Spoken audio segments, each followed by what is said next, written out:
മക്കളെ എല്ലാവർക്കും സൈലത്തിന്റെ മറ്റൊരു മലയാള ക്ലാസ്സിലേക്ക് സ്വാഗതം.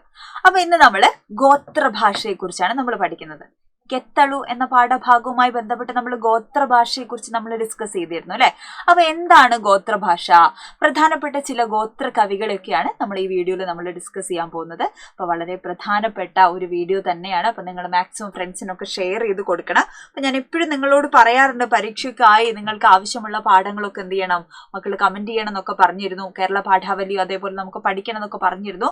അപ്പൊ നിങ്ങൾ ഇതുവരെ ആരും കമന്റ് ചെയ്തൊന്നും കണ്ടില്ല അല്ലെ. അപ്പൊ അതുകൊണ്ടാണ് ഞാൻ കേരള പാഠാവലിയൊന്നും ഏതാ പാഠം വേണ്ടതെന്ന് അറിയാത്തതുകൊണ്ടാണ് ചെയ്ത് തുടങ്ങാത്തത്. അപ്പൊ നിങ്ങൾ കമന്റ് ചെയ്യണം ഏതാണ് പാഠം വേണ്ടത് എന്നൊക്കെ ഉള്ളത് കേട്ടോ. ഓക്കെ, അപ്പൊ എന്താണ് ഗോത്രഭാഷ എന്ന് പറഞ്ഞു കഴിഞ്ഞാൽ ഗോത്ര ജനതയുടെ അല്ലെ, ഗോത്ര ജനത സംസാരിക്കുന്ന ഭാഷയാണ് നമ്മള് ഗോത്രഭാഷ എന്ന് പറയുന്നത്. അപ്പൊ ഈ ഭാഷ അല്ലെ, നമുക്ക് പലപ്പോഴും ഈ പറയുന്ന ലിപി ഇല്ലാത്തത് കൊണ്ട് അത് എഴുതി വെക്കാനുള്ള സാധ്യതകൾ, സാഹചര്യം അല്ലെ, വിദ്യാഭ്യാസമൊക്കെ വളരെ കുറവായിട്ടുള്ള ആളുകളായിരുന്നു, സ്കൂളിലൊക്കെ പോകുന്നത് വളരെ കുറവാണ്. അപ്പൊ അങ്ങനെ ഉള്ളത് കൊണ്ട് അത് എഴുതി വെക്കാനുള്ള എന്താ പറയാ ഒരു സാഹചര്യം ആദ്യകാലങ്ങളിലൊന്നും ഇല്ലാതിരുന്നു അല്ലെ. അപ്പൊ അതുകൊണ്ട് തന്നെ അത്തരം സമൂഹത്തിന്റെ ജീവിതം അല്ലെ, അവരുടെ ജീവിത രീതി, സംസ്കാരം, ഇതൊക്കെ നമുക്ക് എന്താ പറയാ സാഹിത്യ ലോകത്ത് വളരെ വിരളമാണ്, അതിനെക്കുറിച്ചൊക്കെയുള്ള അറിവുകൾ അല്ലെ. അപ്പോൾ ഈ ഗോത്രഭാഷയില് പുതിയ കാലത്ത് അല്ലെ, അപ്പൊ അതേ സമൂഹത്തിന്റെ ഉള്ളിലുള്ള ആളുകൾ അവരുടെ ജീവിതത്തെക്കുറിച്ച്, സംസ്കാരത്തെക്കുറിച്ചൊക്കെ എഴുതി തുടങ്ങി അല്ലെ. അപ്പൊ അതിനെക്കുറിച്ചൊക്കെ നമ്മൾ അറിയുക, പഠിക്കുക എന്നൊക്കെ പറയുന്നത് വളരെ പ്രധാനപ്പെട്ട കാര്യമാണ്. പ്രത്യേകിച്ച് കാടിനോട് ഇടങ്ങി അല്ലെ, നമ്മളുടെ ആദിമ സംസ്കാരമൊക്കെ ഏറ്റവും എന്ത് ചെയ്യുന്നു, ആ രീതിയിൽ തന്നെ തുടർന്നു പോകുന്ന വിഭാഗമാണ്. അപ്പോൾ അങ്ങനെയുള്ള മനുഷ്യരുടെ ജീവിതത്തെക്കുറിച്ച്, അവരുടെ സംസ്കാരത്തെക്കുറിച്ചൊക്കെ പഠിക്കുക എന്ന് പറയുന്നത് വളരെ പ്രധാനപ്പെട്ട കാര്യമാണ് അല്ലെ. അപ്പൊ എഴുത്തുഭാഷ ഇല്ലാത്തതിനാൽ ഇതിൽ പലതും എന്താണ് നമ്മൾ അറിയാതെ പോയിട്ടുണ്ട്. സാഹിത്യ ലോകത്തിലേക്ക് എന്താണ് ഇതിന്റെ ഒന്നും പ്രാധാന്യത്തെ, അല്ലെങ്കിൽ അത്തരം ഒരുപാട് കവിതകളായാലും കൃതികളായാലും ചൊല്ലുകളായാലും പഴഞ്ചൊല്ലുകളായാലും ഇതൊന്നും നമ്മൾ അറിയാതെ പോയിട്ടുണ്ട്, എഴുത്തില്ലാത്തത് കൊണ്ട്, എഴുത്ത് ലിപി ഇല്ലാത്തത് കൊണ്ട് അല്ലെ. അപ്പൊ അതുകൊണ്ട് അവരുടെ തനത് സംസ്കാരവും ആചാരവും ഒക്കെ അവരുടെ സാഹിത്യത്തിന്റെ ഭാഗമാണ്. ഗോത്രഭാഷകൾ മരിക്കുന്നതോടുകൂടി ആ ജനതയുടെ സംസ്കാരവും ജീവിത രീതികളൊക്കെയാണ് നമ്മൾ അറിയാതെ അല്ലെ പോകുന്നത് എന്നുള്ളതാണ്. അപ്പോൾ വയനാട്ടിലെ വിവിധ ആദിവാസി വിഭാഗങ്ങളിലായിട്ട് ഒരുപാട് വൈവിധ്യമുള്ള വാമൊഴി ഭാഷകൾ ഇന്നും നിലവിലുണ്ട് അല്ലെ. 13-ാം നൂറ്റാണ്ടോട് കൂടെ ജൈനമതം കർണാടകയിലേക്ക് വ്യാപിച്ചതായിട്ട് നമ്മൾ കരുതപ്പെടുന്നു. അപ്പൊ കർണാടകയോട് ചേർന്ന വയനാട്ടിലും കന്നഡയുടെ സ്വാധീനം നമുക്ക് കാണാം.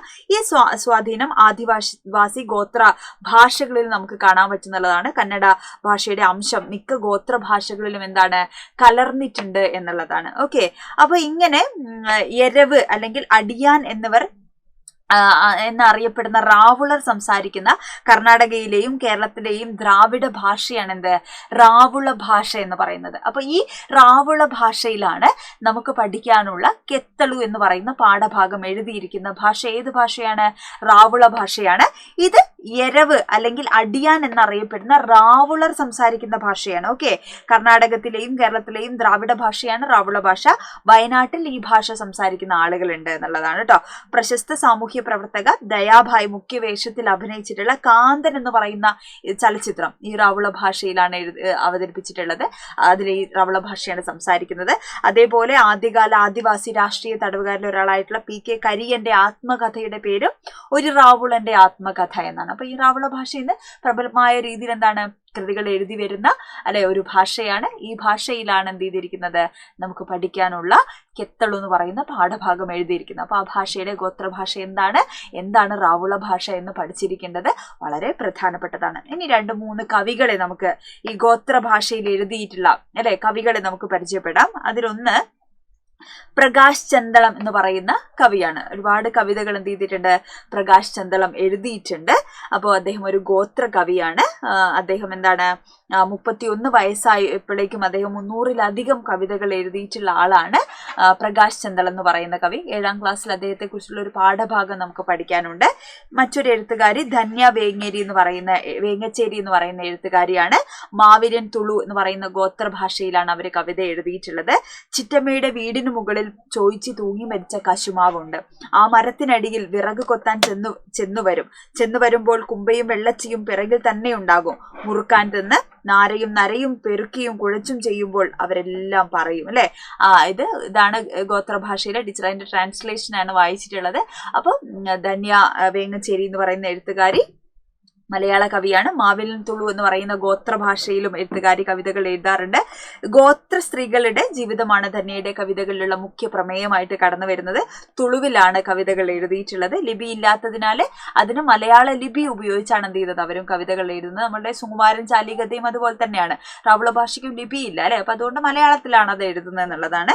കാസർഗോഡ് ജില്ലയിലെ തായന്നൂർ വേങ്ങേച്ചേരിയിൽ 1992 എഴുത്തുകാരി കവിയത്രി എന്ത് ചെയ്തിട്ടുള്ളത് ജനിച്ചിട്ടുള്ളത്. മറ്റൊരു എഴുത്തുകാരൻ ഗോത്ര കവിയാണ് അശോകൻ മറയൂർ എന്ന് പറയുന്ന എഴുത്തുകാരൻ. മുതുവാൻ ഭാഷയിലാണ് എന്ത് ചെയ്തിട്ടുള്ളത് അദ്ദേഹം കൃതികൾ എഴുതിയിട്ടുള്ളത്. ഇത് അദ്ദേഹത്തിന്റെ ഒരു അല്ലെ അപ്പന വേട്ടിലി ഒറമൂല കീറി എന്റെ കെതിർപ്പിച്ച പൂവിട്ട പാവടയ്ക്ക് കത്രോട്ടി അറവെലിക്കിരിക്കട്ടെ പുണ്ണുപെട്ട ഇടമെല്ലാം കറുത്ത പുറനാണ് ഓടി നടന കാട് ഇവയി എന്നാണ് പറയുന്നത് അല്ലെ. കറുത്തുപോക ഞാൻ ഓടി നടന്ന കാടാണിത് എന്നാണ് അവസാനത്തെ വരിയിൽ പറയുന്നത് അല്ലെ. അപ്പൊ ഇങ്ങനെ ഒരുപാട് കവികൾ എന്താണ് ഗോത്രഭാഷയിൽ എഴുതി തുടങ്ങിയിട്ടുണ്ട്. പിന്നെ 2018 കേരള സാഹിത്യ അക്കാദമിയുടെ കവിതയ്ക്കുള്ള കനകശ്രീ അവാർഡ് പച്ചവീട് എന്ന് പറയുന്ന കാവ്യസമാഹാരം അല്ലെ അദ്ദേഹത്തിന്റെ കാവ്യസമാഹാരത്തിന് ലഭിച്ചിട്ടുണ്ട്. ഇടുക്കി എളുമ്പയിലാണ് അദ്ദേഹം ജനിച്ചത്. +2 വരെയാണ് അദ്ദേഹത്തിന്റെ വിദ്യാഭ്യാസം എന്ന് പറയുന്നത് അല്ലെ. ഒരുപാട് 2015 തിളനില എന്ന പേരിൽ പി രാമൻ പ്രസിദ്ധീകരിച്ചിരുന്ന മാസികയിൽ അദ്ദേഹത്തിന്റെ കവിതകൾ ഉണ്ടായിട്ടുണ്ട്. ഇന്ത്യൻ ലിറ്ററേച്ചർ മാസികയിൽ കവിതകൾ പ്രസിദ്ധീകരിച്ചിട്ടുണ്ട്.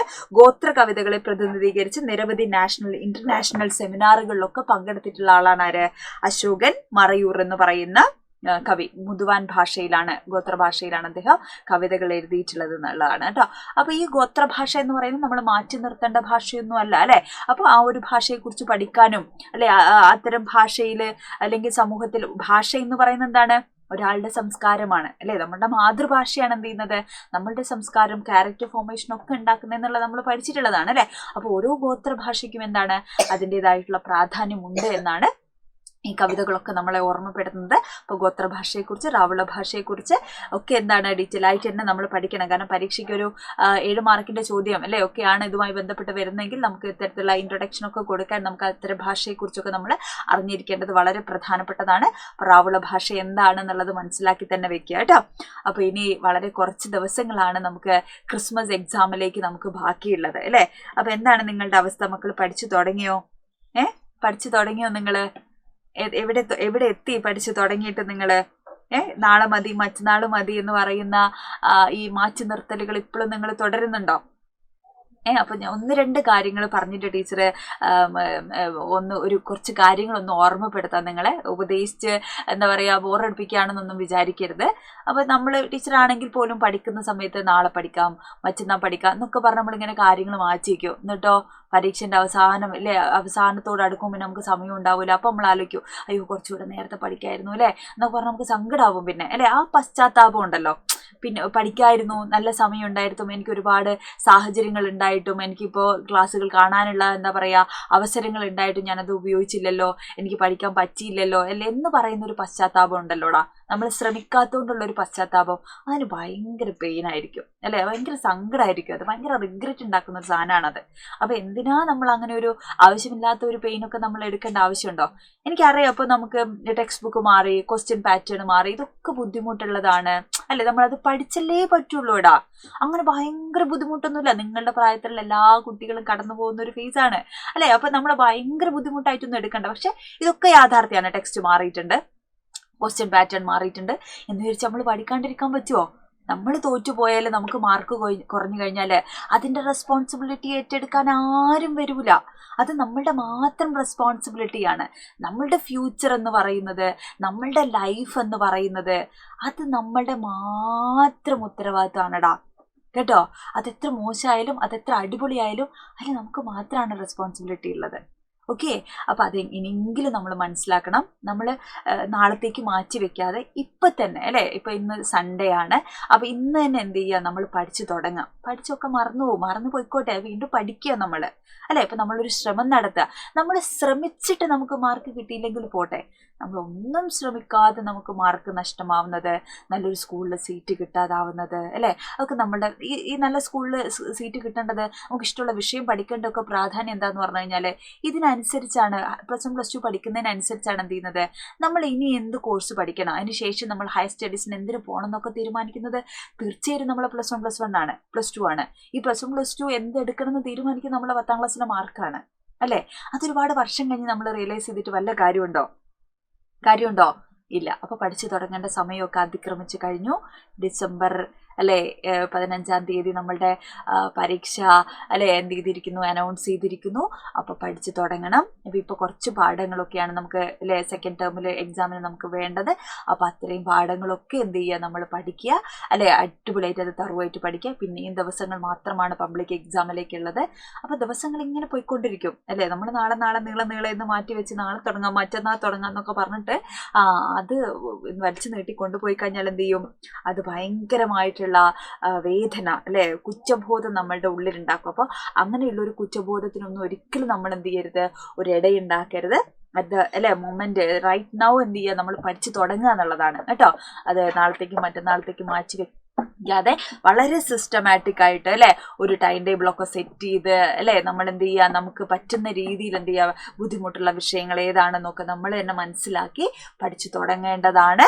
തുടങ്ങിയിട്ടില്ല എങ്കിൽ അല്ലെ നമ്മൾ ഭീകരമായ രീതിയിൽ എന്ത് ചെയ്യും, നമ്മൾ ബുദ്ധിമുട്ടുകൾ ഫേസ് ചെയ്യേണ്ടി വരും എന്നുള്ളതാണ് കേട്ടോ. അപ്പൊ ഒന്ന് ഓർമ്മപ്പെടുത്തിയെന്നേ ഉള്ളൂ. അപ്പൊ നല്ലൊരു സൺഡേ ടീച്ചർ കൊളാക്കിയതൊന്നുമല്ല, പഠിച്ചു തുടങ്ങാം. ഓക്കെ. അപ്പൊ നിങ്ങൾക്ക് എന്ത് സഹായത്തിനും നമ്മളുണ്ട്, സൈലമുണ്ട് അല്ലെ. നിങ്ങൾക്കൊരു ഇപ്പോൾ ആപ്പിലാണെങ്കിൽ തന്നെ എന്താണ്, ഒരുപാട് റിവിഷൻ ക്ലാസ്സുകൾ നമുക്ക് ഇനി വരാൻ പോവാണ് അല്ലെ. ഒരുപാട് ക്ലാസ്സുകളുണ്ട്, പേൾ വീഡിയോസ് ഉണ്ട്. നിങ്ങൾക്ക് മുമ്പുള്ള പാഠങ്ങൾ ഏതെങ്കിലും ഡൗട്ട് ഉണ്ടെങ്കിൽ എന്താണ്, അതിന് പേൾ വീഡിയോസ് നമുക്ക് അവൈലബിൾ ആണ്. ഒരുപാട് റെക്കോർഡഡ് ക്ലാസ്സുകൾ നമുക്കുണ്ട്, ലൈവ് ക്ലാസ്സുകൾ ഇനി വരും, എക്സാമുകൾ വരും അല്ലെ. ഇനി ടീച്ചർ ആപ്പ് എടുക്കാൻ വേണ്ടി നിങ്ങൾ നിർബന്ധിക്കില്ലേ, ഞാൻ പറ്റില്ല വെച്ചാൽ നമുക്ക് യൂട്യൂബിൽ തന്നെ എന്താണ്, നമുക്ക് ഒരുപാട് ക്ലാസ്സുകൾ, ഓരോ ചാപ്റ്ററിന്റെയും ചെറിയ കോണ്ടന്റുകളുണ്ട്, എല്ലാ സബ്ജക്റ്റിന്റെയും നമുക്ക് അവൈലബിൾ ആണ്. അപ്പോൾ അതൊന്ന് പഠിക്കുക അല്ലേ. അപ്പോൾ അതേപോലെ മലയാളം ഫസ്റ്റ് നമുക്ക് ഇമ്പോർട്ടൻ്റ് ആണ്. 2 A+ ആണ് മലയാളത്തിനുള്ളത്. അപ്പോൾ മലയാളം ഫസ്റ്റിൻ്റെ എന്തെങ്കിലുമൊക്കെ മക്കൾക്ക് പാഠഭാഗങ്ങൾ വേണ്ടത് ഏതൊക്കെയാണെന്ന് നമുക്ക് വേഗം തന്നെ കമൻറ്റ് ചെയ്യാം. അപ്പോൾ അതിനനുസരിച്ച് ടീച്ചർക്ക് അത് പ്ലാൻ ചെയ്തിട്ട് എന്ത് ചെയ്യാൻ പറ്റും, എക്സാമിൻ്റെ ഉള്ളിൽ നമുക്ക് അതും അല്ലേ സൈഡിൽ കൂടെ നമുക്ക് അതും കൂടെ പഠിക്കണം. അപ്പോൾ ഇതൊന്ന് ഓർമ്മിപ്പിച്ചു എന്നേ ഉള്ളൂ. ഇപ്പോൾ ഗോത്രഭാഷ വളരെ ഇമ്പോർട്ടൻ്റ് ആണ്, പരീക്ഷയ്ക്ക് നമുക്ക് അല്ലേ ഏറ്റവും പ്രധാനപ്പെട്ട ഒരു ഭാഗം കൂടെയാണ്. അത് പഠിച്ചു വെക്കുക കേട്ടോ. അപ്പോൾ അടിപൊളിയായിട്ടിരിക്കുക. Have a nice day. By.